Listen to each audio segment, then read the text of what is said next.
I think we are now on the third therapeutic approach model of doing psychotherapy. And I particularly feel that this framework or model of doing psychotherapy or counseling is very important for us, especially seminarians and religious persons, and of course, any other ordinary. It can also be applied to other professionals. But I think that in our context, in our own work, I believe we are going to utilize this model a lot, especially when we engage with people we minister to. Okay, now let us begin. And it is about existential therapy. I know you are familiar with philosophy. Many of you are graduates of philosophy, so you have encountered this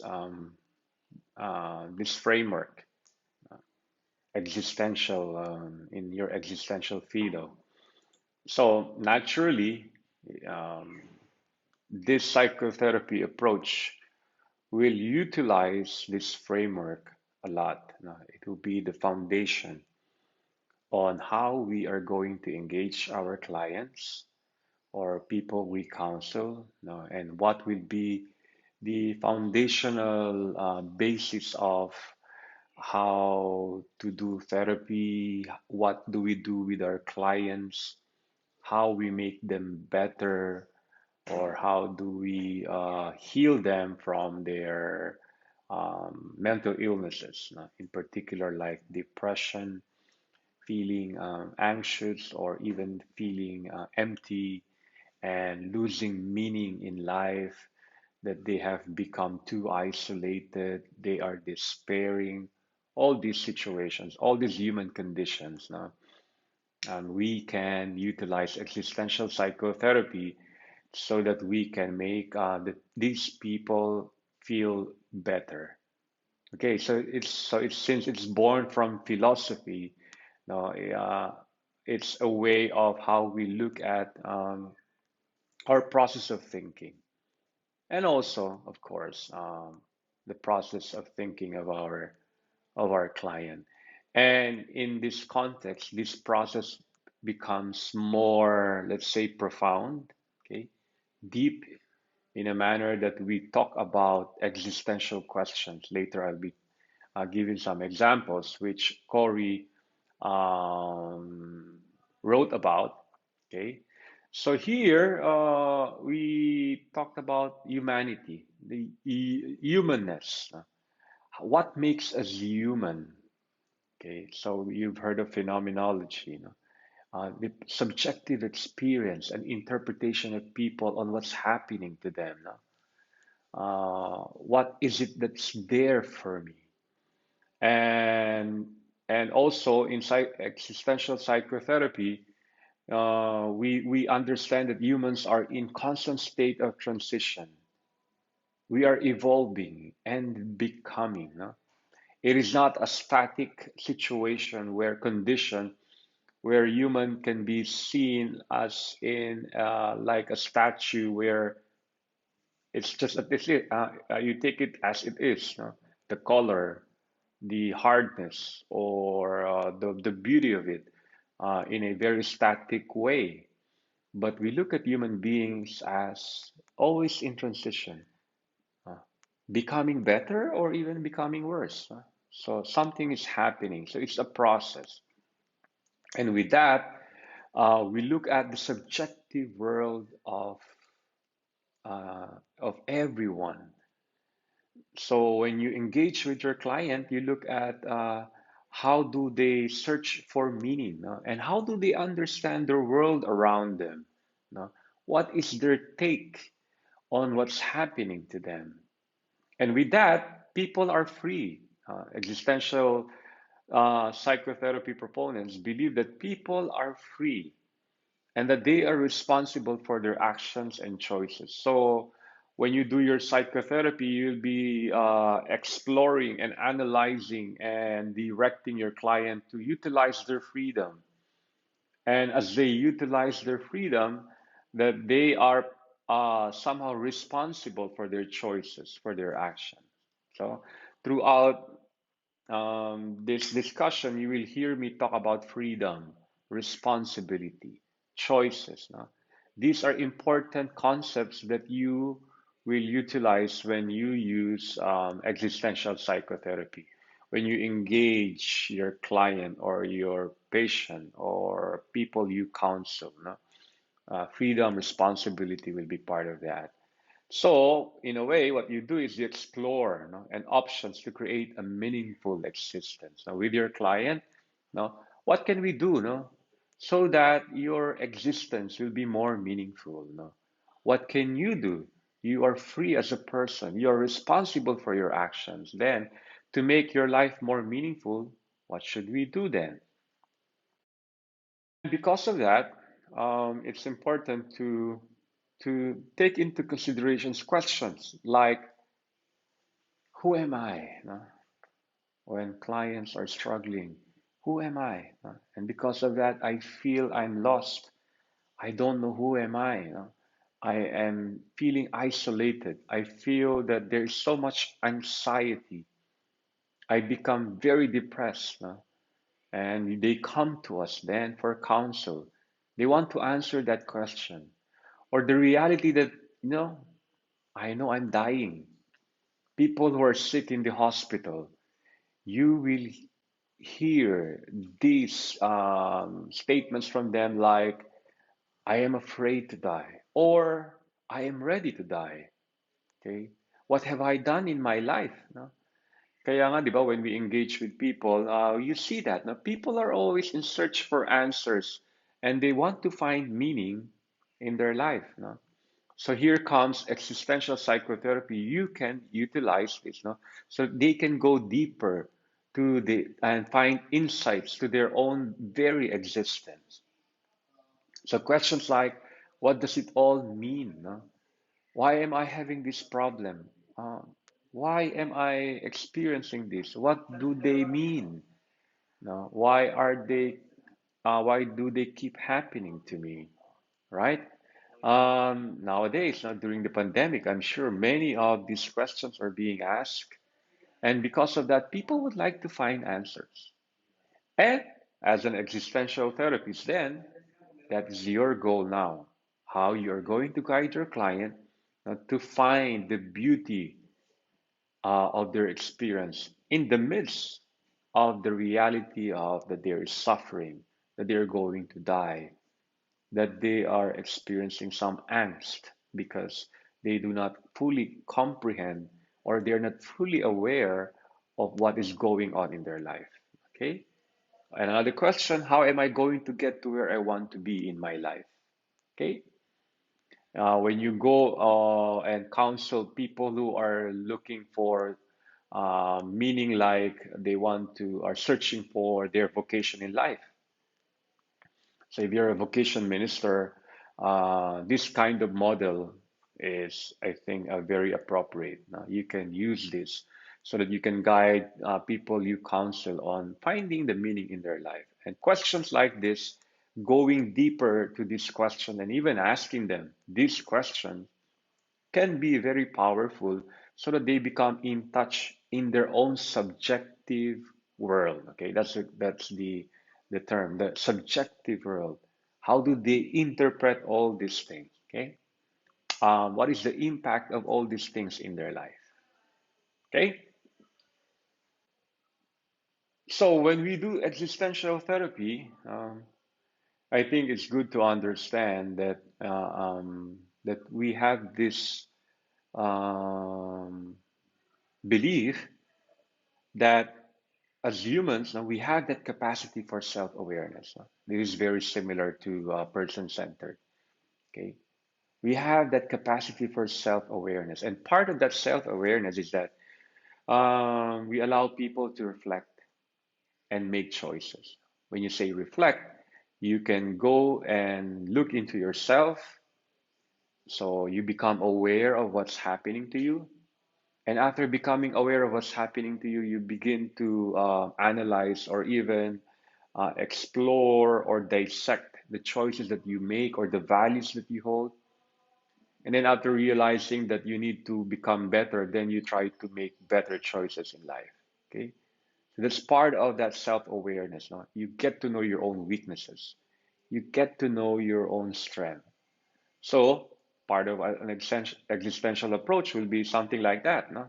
You can challenge your client to go deep into the recesses of their hearts and begin to ask questions like, okay, um, in your own experience, how do you find yourself, or what is it that that makes you be in touch with your own core, your own weaknesses and your strengths? What are your strengths? What are your weaknesses? No? Make them aware of these things. No? And as a result, once we expand our awareness, we become aware of who we are, then that results into growth. No? In retreat giving recollection, I think we utilize this approach. No, yeah, I know many of you are experts in giving recollections, and part of that is that we make our participants become fully aware of who they are. Okay, so the aim of counseling is reaching self-awareness. We want our clients to be fully aware of who they are. So to do that, you can ask questions that will try to make them go deep into their own hearts. So once they become aware, we also come into reality that there is freedom and responsibility. We become aware that people, as human beings, we are free to choose alternatives. Existentialists would highlight this, that we are free. As human beings, we can choose what we want to do. We shape our own destiny, right? We love these themes. Now, if you watch movies, especially I love watching movies like superhero movies. These are all usual topics that they use. You shape your own destiny. Okay, meaning to say that it's all up to you. If you are experiencing difficulty now, what can you do? Okay, you don't allow the world around you to suppress you. You have your own creativity, you have your own freedom. You can change your destiny. Okay? So that is part of that realization when you engage with your client. So you say that that person is inauthentic when you don't accept your personal responsibility. Okay? Our clients begin to blame people. No? When you experience that, when you are in communication with someone, and that person keeps on blaming others and would not take responsibility, or would not even have the courage to say it's my fault. No? Would always say no, it's his fault. No, it's father's fault. That's why I'm like this. No? So for existentialist therapists, we find this as an that person is inauthentic. And your goal then, as a psychotherapist, would make that client become authentic. Okay. If you're engaging with people who are alcoholic, for example, or people who are into addiction, there will be a lot of denial or a lot of blaming on others. And we see that, no? Among ourselves, no, it's easier to blame others. We don't want to take full responsibility. So if you are a proponent of this approach, now you will have something at the back of your mind. Okay, how can I make this person realize that it is his responsibility? Okay, that he has the freedom to choose what he wants. No? He should not be imprisoned by the people around him to the point that when things go wrong, he blames the people around him. No? So we want to redirect our client from inauthenticity to authenticity, and with that, we make them realize their own freedom. Okay, so as a psychotherapist, how will you do that? You can ask questions, challenging questions, to make him aware, fully aware of that capacity, of that freedom and responsibility that he holds. Okay, so during that psychotherapy process, when you are in engagement with your client, so you want him or her to lead to an authentic living, to be true to himself, so that he can live a valuable existence, so that he will find his life more meaningful, so that when he dies, he will be at peace. Now, people who are inauthentic, people who have a lot of resentments, what happens, no? When they are in their deathbed, no, ganun pa rin, no? Marami pa rin dinadala, no? They want to blame everyone, no? And that's very sad, no? When we experience that, no? Sometimes we say, no, oh, that's too bad, no? He died, no, not being able to reconcile with himself and with others, no? He had that so many resentment in him. And human as we are, no, we judge these people and say that, oh, too bad. No, it could have been better for him. So we earlier I was talking about the idea of finding meaning. Part of our humanity, part of our human condition is that we want to have to live a meaningful life. So that the creation of an identity and establishing meaningful relationships. One of that, to do that, one approach is, is that we engage our client to see the beauty of his or her relationships. How he can make his relationship with others more meaningful. Okay. And you will always experience this. Now, people who are happy, they would always talk about how they are happy with their family, how they are happy with their spouses and with their children. They see the meaning of their life when they are in their community, when they are able to contribute something for their community and deepen their relationship with them. Relationships are very important. Now, as social beings, all of us are social beings. We value relationship. So when people strive for connectedness with others, they find meaning in that. So we want to establish those meaningful relationships with our client. How we can value that once again, or the opposite, no? If they are in out living an inauthentic life, no, more likely, they have what they can remember are experiences of resentment with significant others, no? That they were hurt or they were traumatized. So people in a very traumatic relationship will find hard to see the meaning of connectedness as part of healing. However, one good thing about this is that when they begin to reconnect and when they begin to forgive each other, then they find life more meaningful. Okay, so it must have a solid relationship with self before developing a solid relationship with others. So that creation of an identity, before anything else, that appreciation of yourself. So in your therapeutic approach, you can see that, for example, that person is always not appreciating other people and himself. And then we encourage them to look into, like, again, a while ago, I was talking about looking at how they can look at their own strengths and weaknesses, how they can be in touch with their own selves and say that perhaps, what can you do if, how can you help yourself, to be more positive in your life? What can you do to make yourself love yourself more? Okay.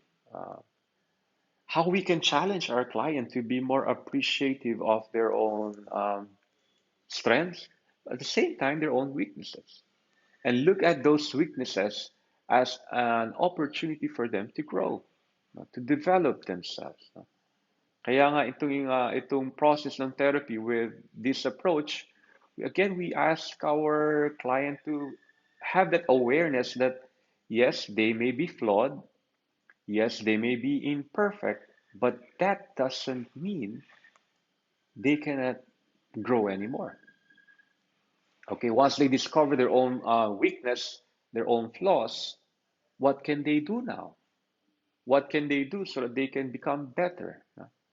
They have the choice to make themselves better. Okay, so when they discover that in themselves, now that they have that solid relationship with themselves, it will be easier for them now to reconnect once again to significant others in their life. So I already talked about earlier that search for meaning. Yung, in our journey in life, we want to have a meaningful life. We want to find the significance and purpose of our lives. Yung bang, why do you choose this career? Why in the first place are you living your life now? All of us, I think, I can say that we want to have a fulfilled life. We want to know that we are contributing something, that we are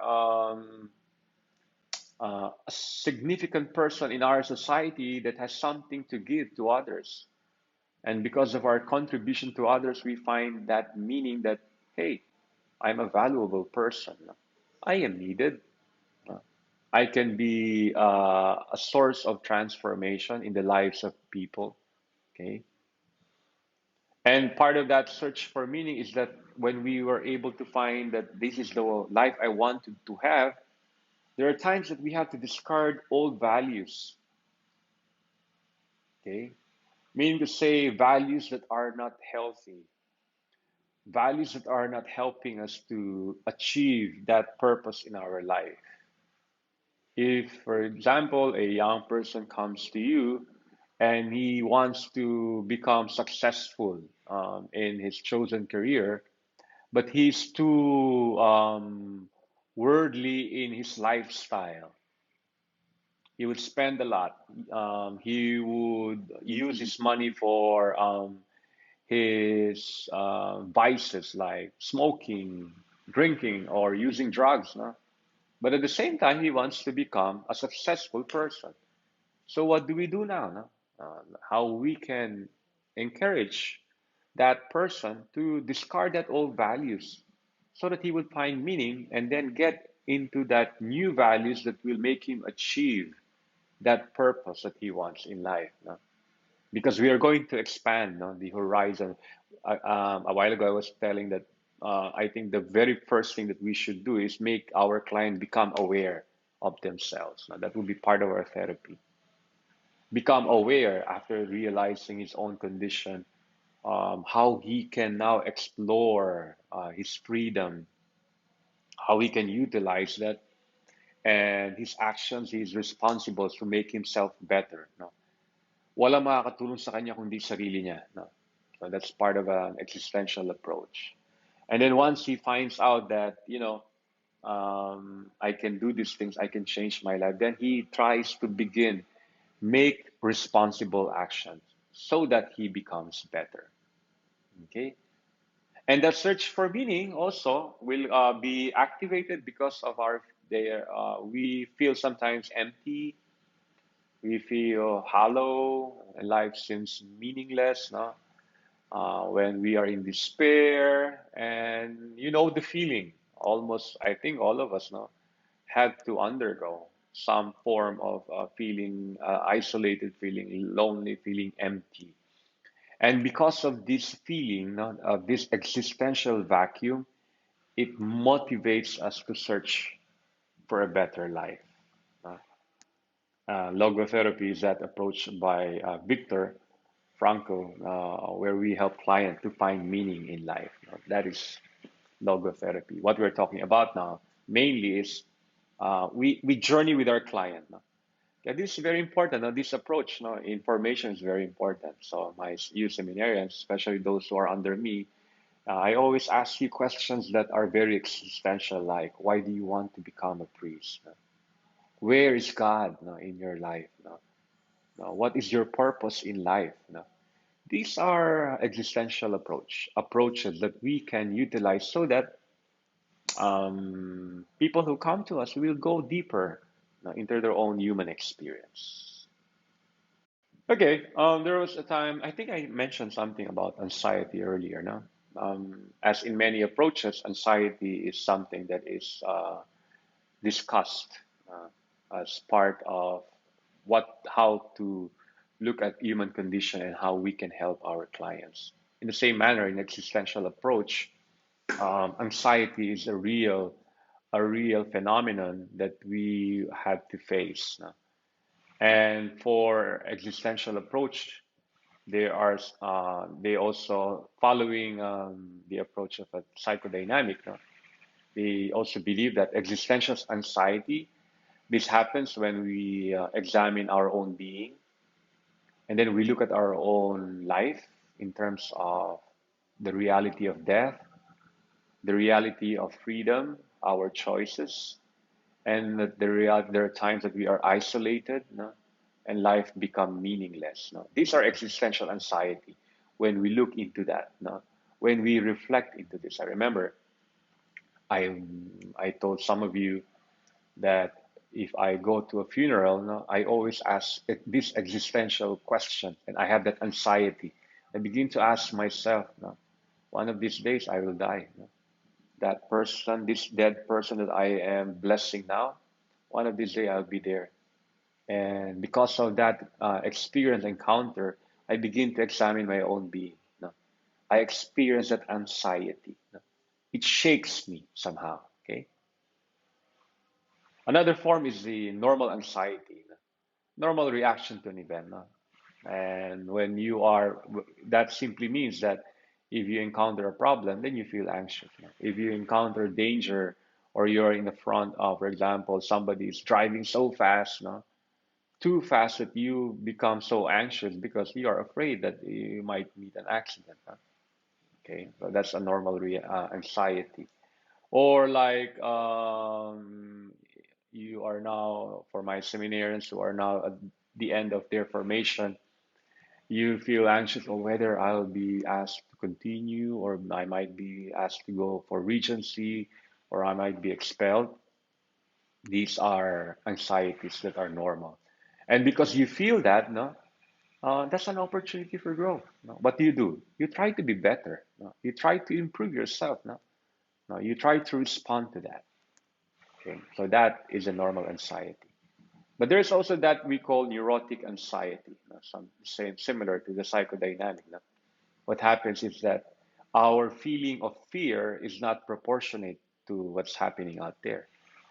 Uh, for example, you get so afraid when there is lightning. You get so afraid to the point that when you hear that there is going to be rain, you don't want to go out. You don't want to leave your house anymore. No? So that is disproportionate to an event. Okay. So what do we do? So as in therapy, we help our clients to deal with their anxiety. Okay. And part of dealing with that anxiety is making them aware of who they are. No?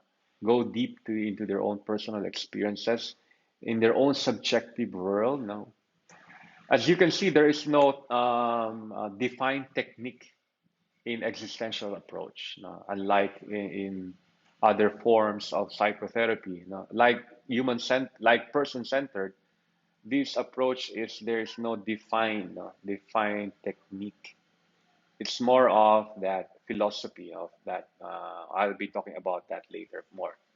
The foundational philosophy that um, is the basis of how we do our counseling with others. Okay, I talked about death, no, for several times now, no, in this discussion, uh, and that's very true, no. That awareness of death and non-being is really a source of anxiety for all of us, if not all, maybe many of us. Why? Because when we experience our own temporality, then we become more anxious and then we try to compensate maybe in trying to how we can make our lives even better given the shortness of the duration of our life here on earth. So that awareness, it's necessary to think about death if we are going to think about life. We cannot dissociate the two. Death and life will always be a theme that is very important in this approach. As I was saying, no, if you go counsel a sick person, for example, who is terminally ill, this approach is very important. No? This therapeutic approach is something I think that you will need to use when you are dealing with a person who is dying. No? Are you comfortable to talk about death? No? For you to talk about death, for you to be comfortable to talk about death with someone, then you have to be also comfortable with that. I think I mentioned this to some of you or in a class. I don't remember anymore. I had this friend who would go to nursing homes. This happened in the United States, and as a chaplain, he would do that. No? He would really talk about death, no? With the elderly there, especially those who are in the point of dying. No? And many of us are not comfortable with that. But I think that is very essential so that we can help our clients, especially those who are dying, especially those who are ill. No? Because sometimes the tendency is that when somebody is very sick or very ill, we say we just brush it. No, you'll be fine. Don't worry, God will heal you. And then we try to avoid that topic. In the existential approach, we'll have to have the courage to talk about that. Something like, you know, I know you're experiencing anxiety now, or what is it now that you're feeling that you know that you are very sick? Okay. And then your client starts saying, no, no, I'm afraid to die. Yes, it's a death is a reality. A reality. What does that mean to you? Okay. You can ask those questions. What does that mean to you? And then maybe your client will say, no, Father, I am already ready. I am ready to die. No. Ready? Okay. What makes you say that you're ready? I have lived a good life. No. I have done my part in raising a good family. And I know God will reward me with eternal life. Eternal life? What do you mean by eternal life? Okay. That is where I am focused now. My goal is to attain eternal life. Yes, eternal life is beautiful. No? Something like that conversation. No? When you engage your client, no, you are not afraid to go to that direction, to talk about dying, to talk about eternal life, to talk about the meaning, or the opposite that can happen, very negative, to talk about their anguish, to talk about their resentment in life, no? What they could do more, and how we can help our client to explore other options that they have. And as a free person, no, what can you do then to make that person realize that he has the choice to make? Okay? So death can be a force that can assist people to live a fulfilling lives. When people are in grips to the reality that they are going to die, when they mention that, talk about it, explore that experience of fear of dying or joy of dying, whatever. Uh, in that way, you will be able to engage your client and see that they realize that after all, no, that they can write their own destiny. Okay, so we develop a healthy awareness of death to evaluate how well one is living, because fear of death is also equal to fear of life. As I said earlier, we cannot dissociate the two. Okay, so once we help our client to develop a healthy awareness of death, no, that will be able to help them realize that, yeah, I'm dying, no, but I'm happy. I'm dying, yes, but I think I've done my part. No. I'll be able to say that today is a good day to die because I made responsible choices in my life. Okay, we talked more about that self-awareness. A while ago, I mentioned something about how we can help our client to become more aware of who they are. Why? Because among existential therapists, they believe that the greater the awareness, the greater the possibilities for freedom. Come to think of it, no? If you can become more fully aware of your own strengths and weaknesses, no? You will be able to say, no, yeah, I can do this. No, I cannot do this, but I have other options, no? So we expand somehow the horizon of our client, and they begin to realize that they have that power to choose, to make choices, to make responsible actions for themselves. No? Okay. And at the same time, that awareness will lead them to that realization that they are finite, that time is limited. Okay, no, I am human only. No, I have a certain period of time. No, and because of that, what are my choices? How can I make myself better? Okay, see, now you're making. I'm sure. I'm hoping that now you're imagining how you're going to do your role play. What will be the conversations like, no? How will you navigate through these uh, profound questions of life and death? Okay, and we have the potential and the choice to act or not to act. Now, when we become aware, okay, what will I do now? No, realizing that I am addicted to gambling. Okay, now that you're aware, no, that you are now addicted to this gambling, what can you do now? What will be the choices that will make you better? And what are the choices that can be harmful to you and that you should stop? You need to stop. Okay. Okay. Though these are questions that can be asked to the client so that they begin to become more responsible and realize that after all, I am the one who will make the decision, not people around me. Okay. So meaning is not automatic. We must seek it. Meaning to say, if you want to find meaning in life, you have to go for it. Okay? It will not come to you. You have to make it. You construct your own world. Okay? Part of that freedom, part of that making choices is that the realization that I am the one responsible for this. Okay? I can do this. Okay, so that's the challenge to our client. No? If you want to have a meaningful life, you have to look for it. You have to engage the world around you. You have to get out of yourself. And also, that capacity for self-awareness, we realize that we are subject to loneliness, that there is meaninglessness, emptiness, guilt, and isolation. Once we become fully aware of who we are, no, we understand that this is part of our life. There will be moments in our life that we will be lonely. There will be occasions that we will find sometimes they are meaningless, or there could be a feeling of some emptiness, guilt, and isolation. Okay, these are all part of the subjective world of our client, and that awareness will lead us to all this understanding and realization. Okay, a while ago I mentioned something about identity and relationship. Okay, let's try to discuss this more. So, what is that identity, as described by Corey? Is that the courage to be? We must trust ourselves to search within and find our own answers. Okay, look, our identity will be able to embrace that more when we have that courage, no? To really look into ourselves.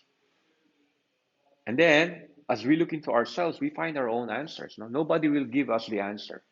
It will be me. Okay. So here you find the similarity with person-centered. Okay, the person is the one who is responsible. Okay.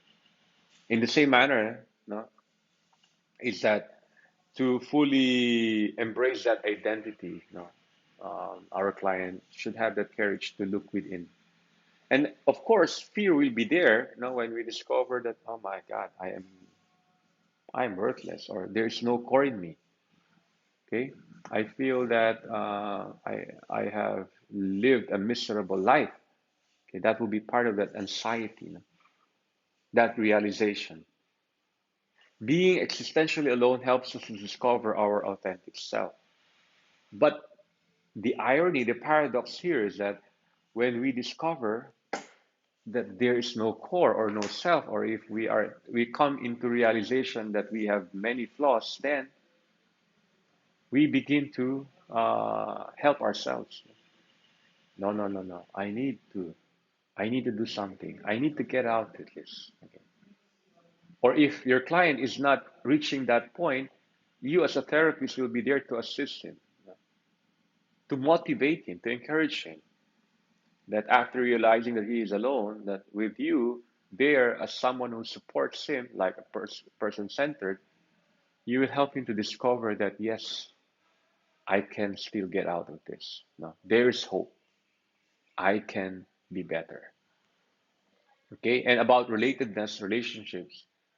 Our relationships are based on our desire for fulfillment, not our deprivation. Okay, our relationships um, will be fruitful, will be very fulfilling, no? If it is based on our desire for fulfillment, not of deprivation. Deprivation, I think they're talking about here of that we become too dependent on someone, we become clingy. Okay, so when that happens, no, there is no more identity. It becomes so enmeshed, or we become obsessed with the person, or we cannot survive without the other person.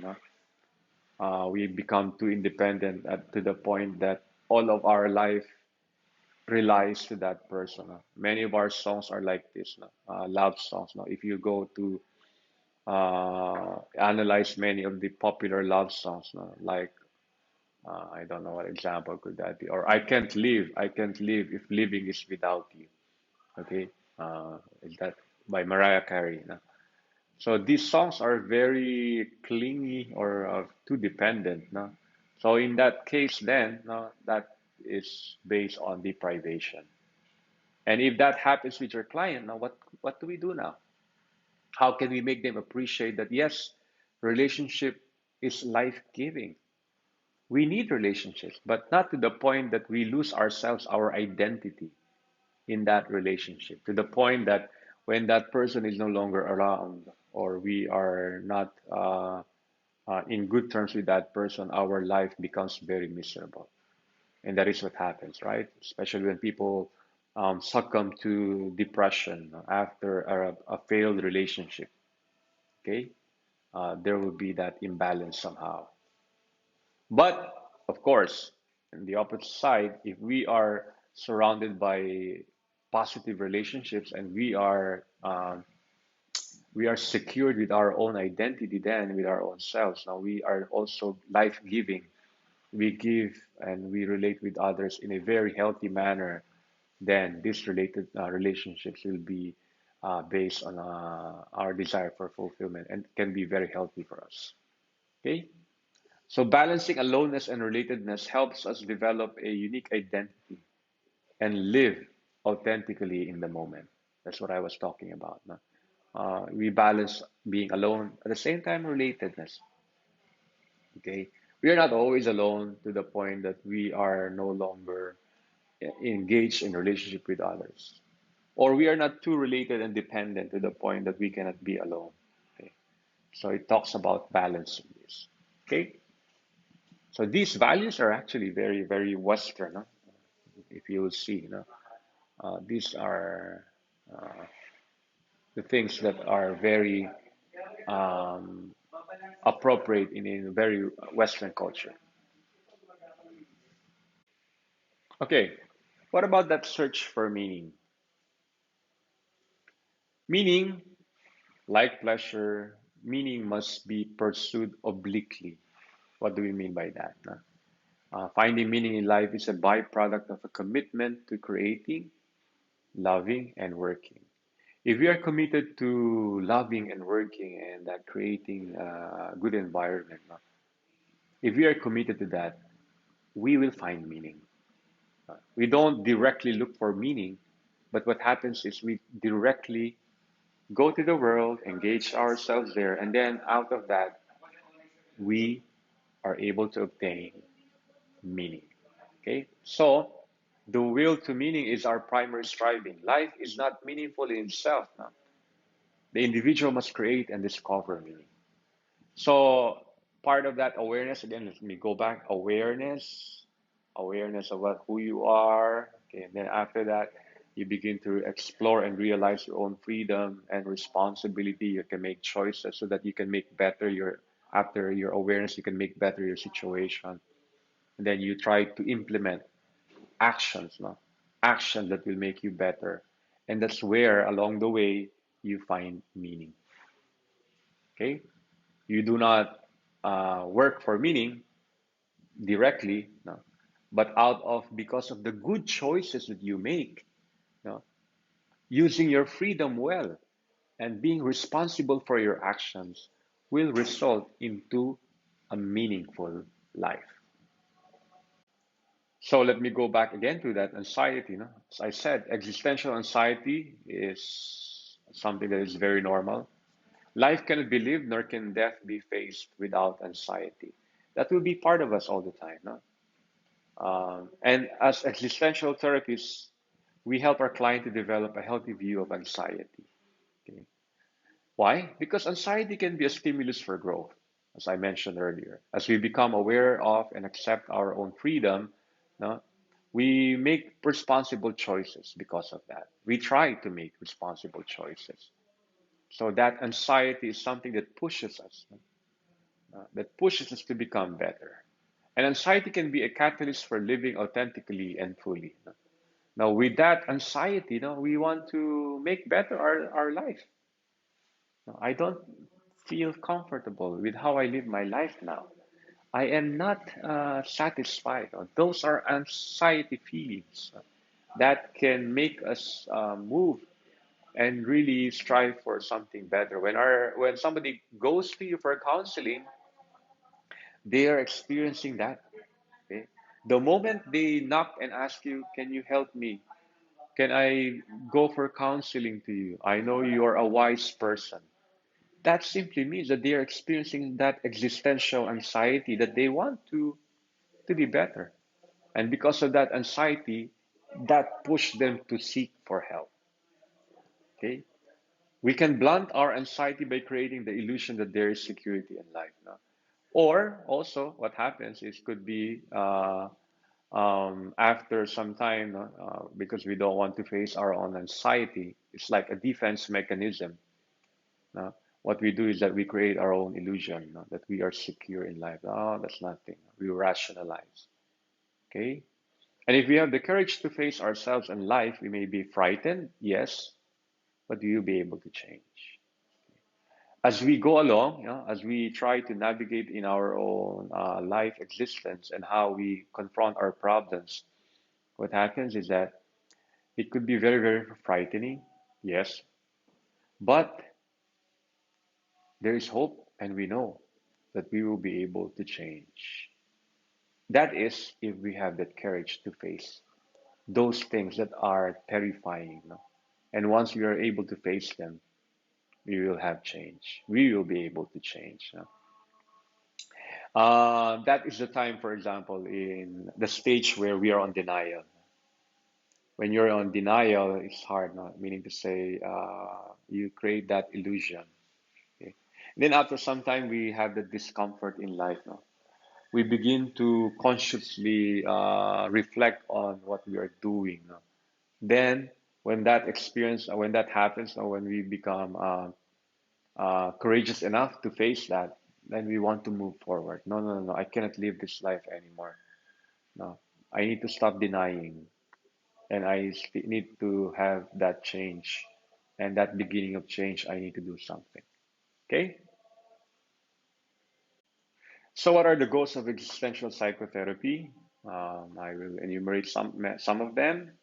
Mm, So when you start doing your role play, think of these. Your goal is to help clients to accept their freedom and responsibility to act. I've again and again I've talked about this. We assist people in coming to terms with the crisis in their lives. Yeah.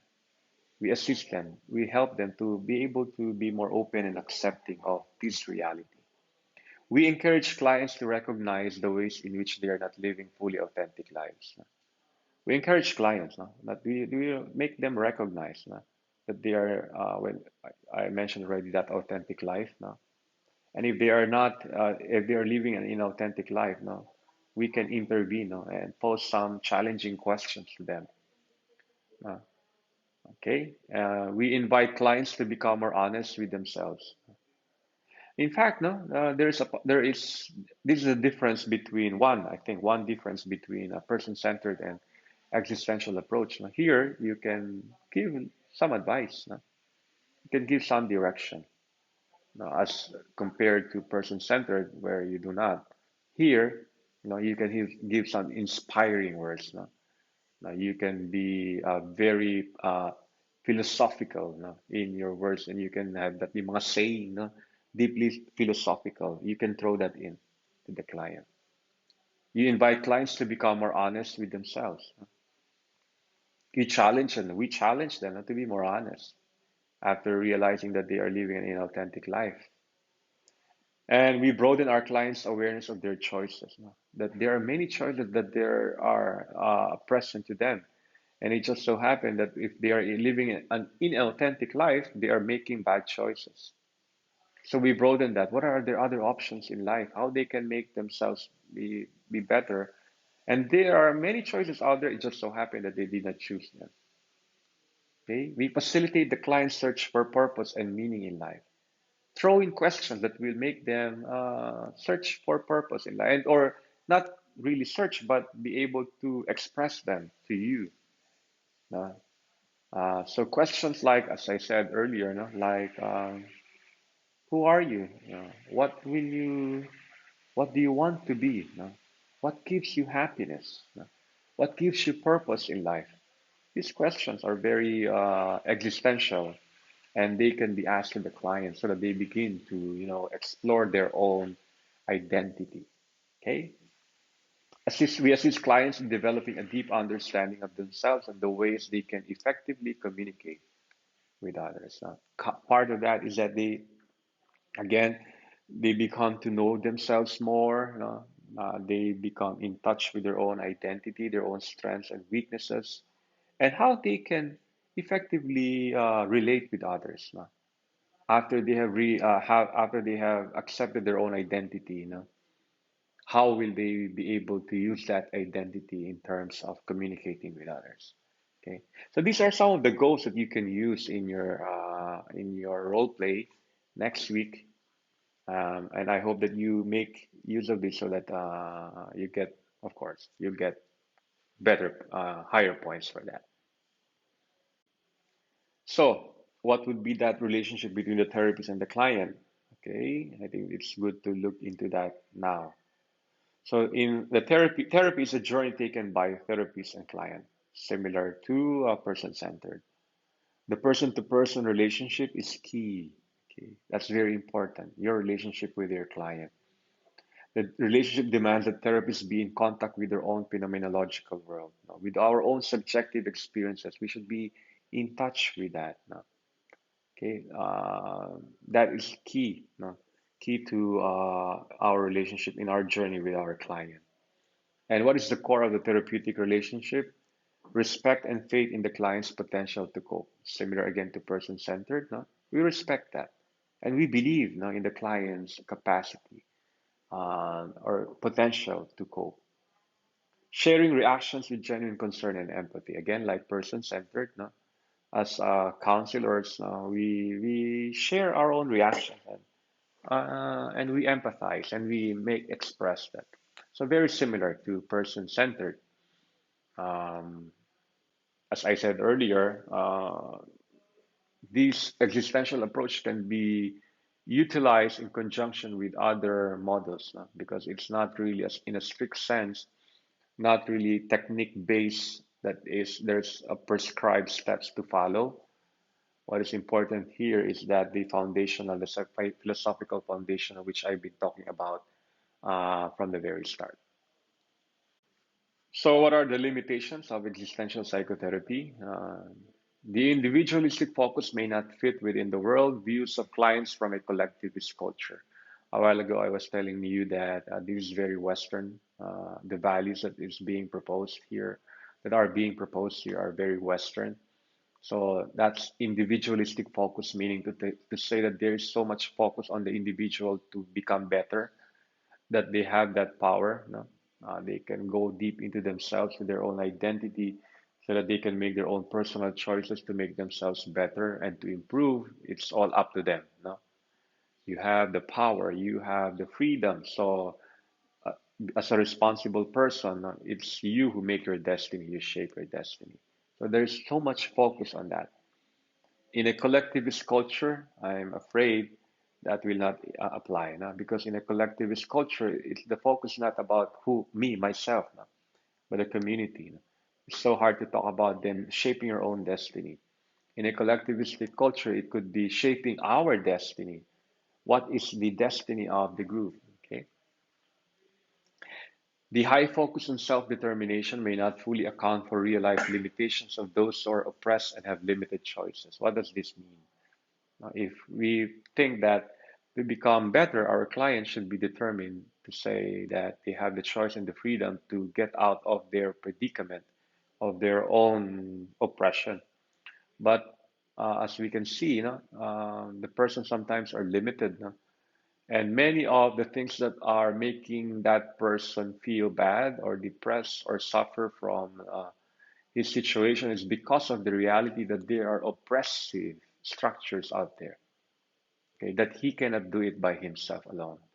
Uh, so that he can be better, it doesn't mean that for him to be better, uh, he will just engage himself. No, but we need to engage the whole community or this structure. Like, for example, a poor person who strives to really work hard and hard, no? And in spite of being industrious, he is not earning enough, and because of that, he gets into a lot of depression. He loses meaning in life.